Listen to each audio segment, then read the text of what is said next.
Aujourd'hui, une nouvelle recette albanaise. On va réaliser un petit burek aux épinards. C'est une des recettes de ma mère, mais c'est un kiff total. Cette recette, elle est typiquement albanaise. Souvent, on dit le burek a d'origine turque, arménien, bosniaque, etc. Mais celui-ci, c'est bien un burek albanais.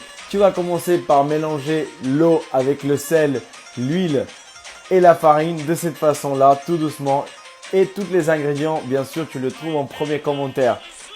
Je prends beaucoup de plaisir à réaliser cette recette avec ma mère parce qu'elle m'apprend plein de recettes albanaises. Ensuite, on va pétrir la pâte à la main comme ça, qu'on va réaliser un petit boudin, qu'on va tailler des petits bâtons dessus comme ça.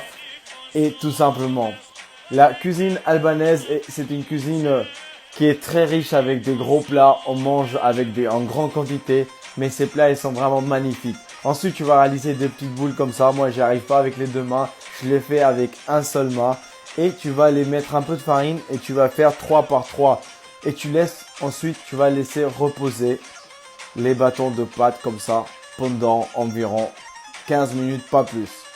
Et voilà, en même temps, nous, on peut danser un peu avec la maman. C'est vraiment un réel plaisir.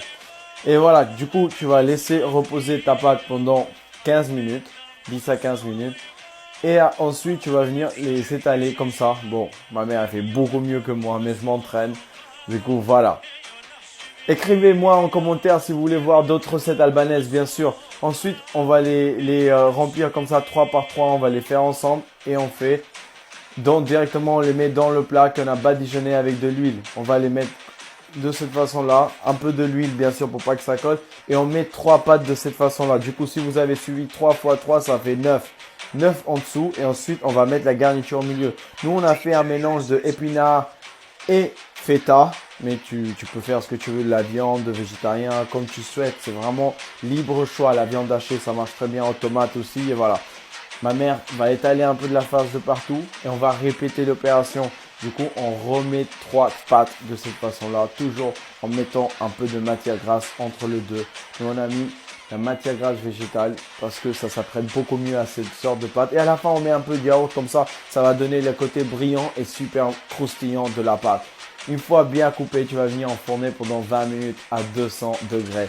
Et au bout de 20 minutes, c'est prêt. Nous, on sert ça avec un petit mélange, Val, ça s'appelle, de yaourt avec de l'eau. Et voilà, tout simplement, on va déguster, c'est super bon. Si tu as aimé, abonne-toi pour d'autres recettes. Allez, ciao, bye!